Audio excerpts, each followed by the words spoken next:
Ya, Assalamualaikum warahmatullahi wabarakatuh. Selamat datang di perkuliahan IoT ya. Pertemuan keempat ya. Oke, jadi pada hari ini kita akan belajar mengenai sensor dan aktuator ya. Jadi langsung saja ya.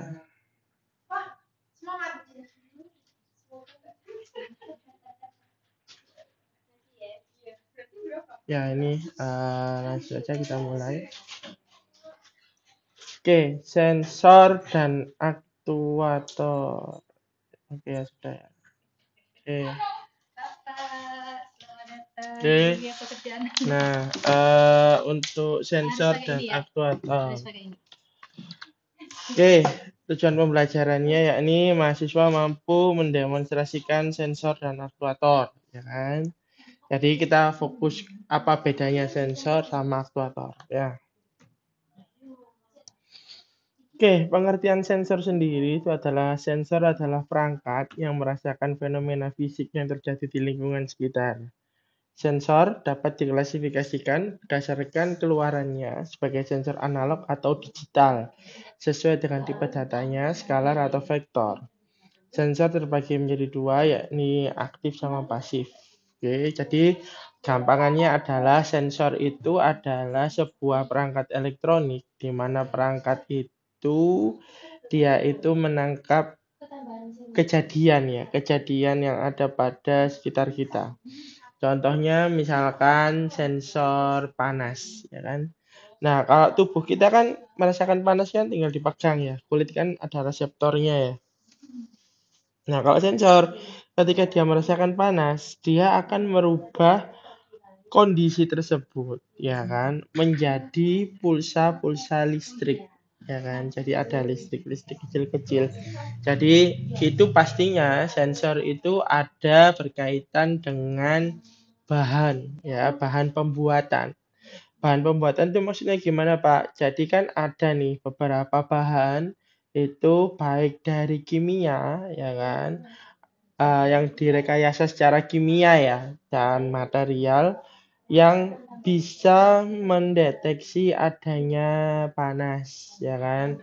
Nah, ketika ada perubahan material tersebut, maka di sensor itu dia akan merubah perubahan tadi itu menjadi listrik kecil. Ya, sama kayak di tubuh kita, ini akan ada otak dan lain-lain. Itu kan ada pulsa-pulsa listrik ya yang mengalir di seluruh tubuh kita. Nah, sama seperti itu. Nah, listrik-listrik tadi itulah yang akan dikuatkan, diamplified, dan juga dijadikan sebuah data, ya kan? Bisa datanya itu analog ataupun digital, ya kan? Kalau analog itu dia ada rentang atau skalar. Kalau digital itu berupa 0 sama 1. Oke, jenis sensor ini ada sensor aktif sama sensor pasif. Kalau sensor aktif ini adalah sensor yang memerlukan sinyal listrik, ya kan? Jadi maksudnya apa, Pak? Jadi maksudnya itu adalah eh, kita itu menyalakan sensor sehingga sensor tadi itu mengeluarkan, ya kan? Mengeluarkan reseptornya. Jadi kalau sensor aktif itu gampangannya adalah sensornya itu yang aktif dalam mendeteksi. Itulah anggapannya ya.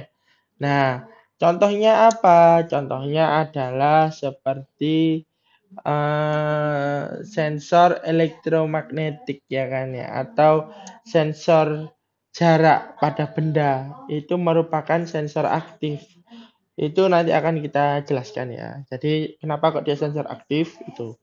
Kemudian berikutnya ada sensor pasif. Kalau sensor pasif ini ya kayak tadi ya, sensor panas, sensor suhu. Jadi ketika dia ter apa ya, terpapar oleh kejadian tertentu, dia akan mengeluarkan respon listrik atau keluar.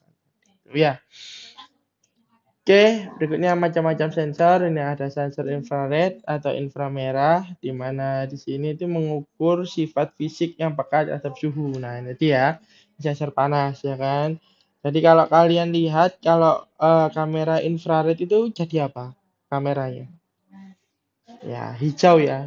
Jadi kalau kalian suka dulu lihat horor-horor, ya kan ya, dunia lain, ya kan. Nah, itu kan ketika uji nyali kan pakai kamera inframerah ya kan. Gambarnya hijau ya kan. Nah, itu kan kalau ada cahaya atau misalkan api, dia kan tertangkap di situ ya kan. Nah, itulah.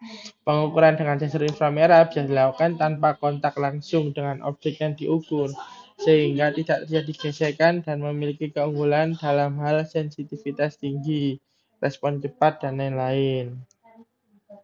Kemudian ada sensor suhu dan kelembapan. Nah, ini sensor suhu ya. Sensor suhu ini dia akan eh, mendeteksi adanya suhu ya di lingkungan. Dan tentunya dalam sensor suhu ini itu ada include yakni namanya sensor kelembapan.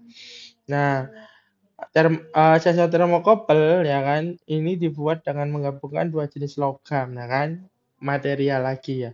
Jadi material ini dia akan eh, peka terhadap sebuah kejadian ya kan. Kejadiannya bisa berupa kejadian yang panas tadi ya, panas dan kelembapan tadi sehingga dia akan menjadikan sebuah pulsa-pulsa listrik itu seperti itu kalau sensor ya. Nah, ini ada sensor tekanan jadi dia akan mengkonversi sebuah tekanan ya kan, tekanan air dan lain-lain itu menjadi listrik ya, itu. Kemudian ada sensor GPS atau geopositioning system. Ini salah satu sensor aktif ya kan karena dia nantinya akan dikasih power kemudian dia akan mencari ya kan ya sinyal satelit ya, satelit GPS di mana dia nanti akan menangkap ininya apa posisi lokasi dengan ada garis lintang, bujur sama altitude atau ketinggian ya ini. Nah, ini bisa kalian temui di beberapa kayak sekarang kan banyak ya motor-motor, mobil-mobil yang dipasangi sensor GPS. Jadi kalau ada kemalingan dia bisa untuk men-track ya kan.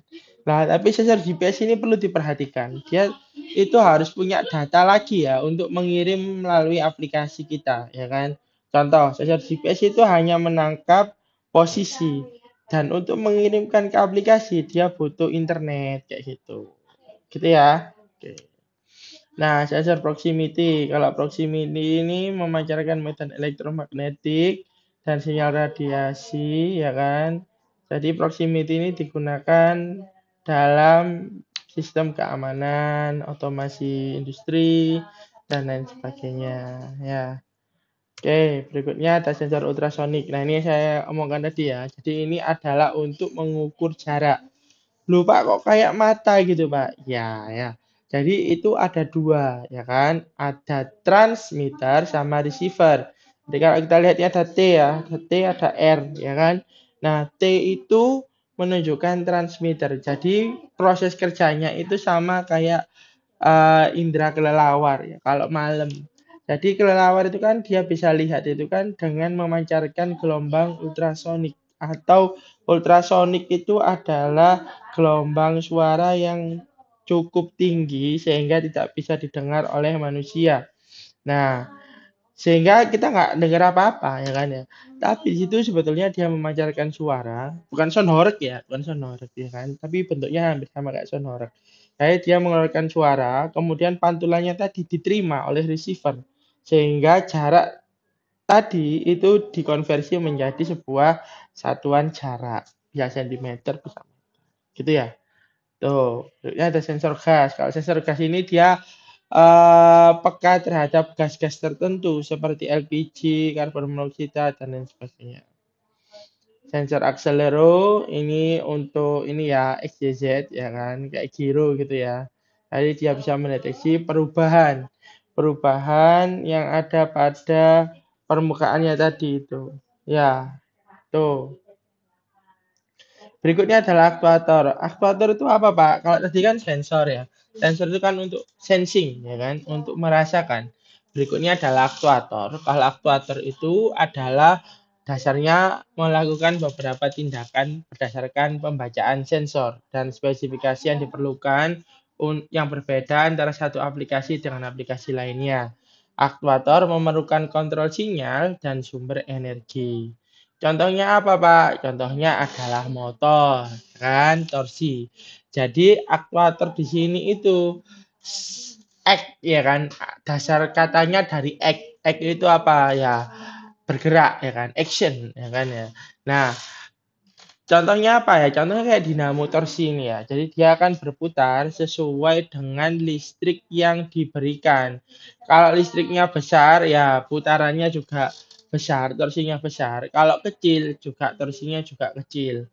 Nah, beda dengan sensor tadi. Nah, bedanya apa Pak aktuator sama motor? Nah, kalau dinamo Tamiya misalkan, ya kan? Dinamo Tamiya kalau kalian yang pernah main Tamiya, itu kalau misalkan kalian masukkan baterai, ya kan?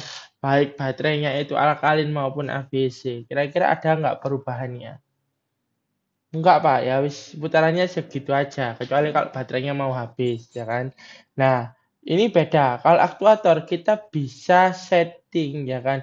Putaran torsinya berdasarkan masukan yang kita masukkan, ya kan? Atau listrik yang kita masukkan. Jadi dia ada inputnya. Inputnya tadi listrik tadi ya, aktuator. Kemudian ada aktuator hidrolik, hampir sama, hanya saja kalau aktuator hidrolik ini dia eh, menggunakan katup ya atau udara atau gaya hidrolik ya itu. Ada aktuator pneumatik ya kan. Jadi gampangannya ya antara sensor dengan aktuator itu kalau sensor itu dia merasakan ya kan, merasakan kejadian sekitar, kemudian dia merubah dari kejadian tadi menjadi listrik. Kalau aktuator itu dia itu outputnya adalah act atau gerakan. Nah, gerakan tadi itu akan peka terhadap masukan input ya yang diberikan.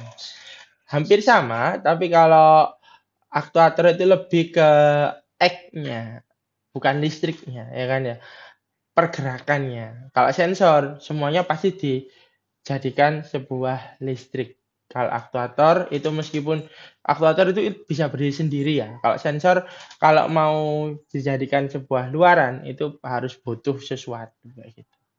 Oke, mungkin sekian dari untuk pertemuan keempat antara sensor sama aktuator.